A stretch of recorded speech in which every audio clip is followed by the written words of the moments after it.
Well, we've just had a visit from the British Prime Minister, Gordon Brown, which was slightly embarrassing, I have to say. The chamber was virtually empty, so nobody bothered to turn up and hear him except we UKIPers. And my boss, Nigel Farage, gave him a terribly hard time, and I have to say he looked absolutely shaken to the core when he stood up to respond.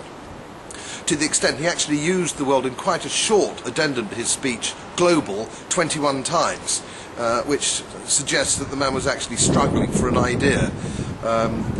No humility, of course, from Brown, no apologies for the mess that he's made, no new ideas, totally unreconstructed Euro-socialist, and he put his colours firmly out the mast. No apology for taking away the regulation of banks from the Bank of England and giving it to the inadequate FSA, totally ill-equipped to regulate banks. This man who's got trillions and trillions of pounds worth of debt, he was talking about transparency and honesty, and yet that's just the very thing that he doesn't do. Otherwise, why doesn't he present his annual budget, or his Chancellor, his annual budgets, by actually putting in public sector pensions and private funding initiatives, all of which he leaves off balance sheet, which if you did in the private world, of course, would be illegal. Gordon Brown would actually go to prison if he presented his budget for a UK company like he presents his budget for UK PLC. So it's interesting. So we learnt nothing, he's learnt nothing, and it was all faintly embarrassing, and it makes you wonder, really, a great nation like Great Britain, is that really the best we can do as a leader? Is that it? Dear oh dear. Of the Independence and Democracy Group, Nigel Farage, 3 minutes. Minister, you received some criticism this afternoon for your comment, British jobs for British workers, but you can brush that aside, because from the moment you said it, I don't think anybody seriously thought that you would ever, as a British Prime Minister, put the interests of British workers above that of your European dream. And my goodness me, you showed that this afternoon. It's just a pity that apart from UKIP, virtually nobody seems to have bothered to turn up to listen to you. No, you're very popular here. You're very popular indeed, because within a few days of the Irish saying no to the Lisbon Treaty, you had rammed that treaty through the British Parliament, and you've done it breaking a specific...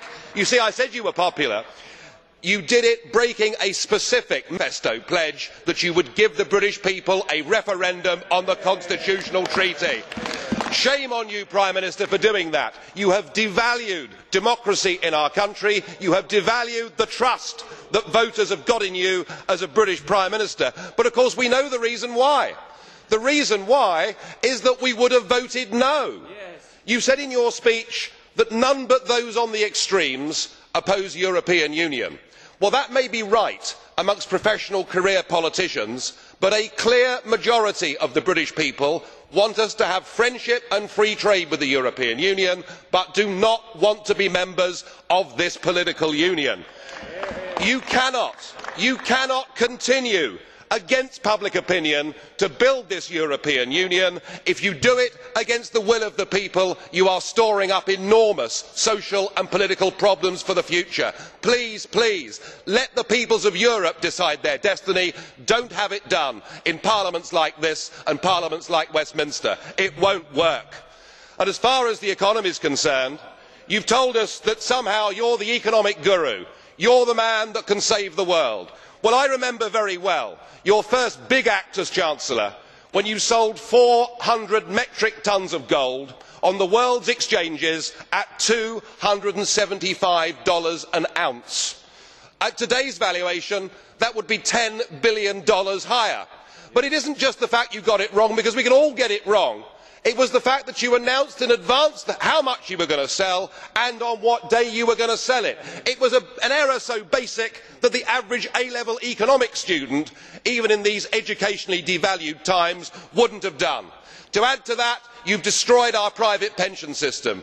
You took away from the Bank of England its ability to regulate the banks and gave it to the tick-box bureaucrats at the FSA in Canary Wharf. And we haven't heard an apology. Your government has apologised for the Amritsar massacre. You've apologised for slavery. You've apologised for virtually everything. Will you please apologise for what you did as British Chancellor, and then perhaps we might just listen to you. Thank you.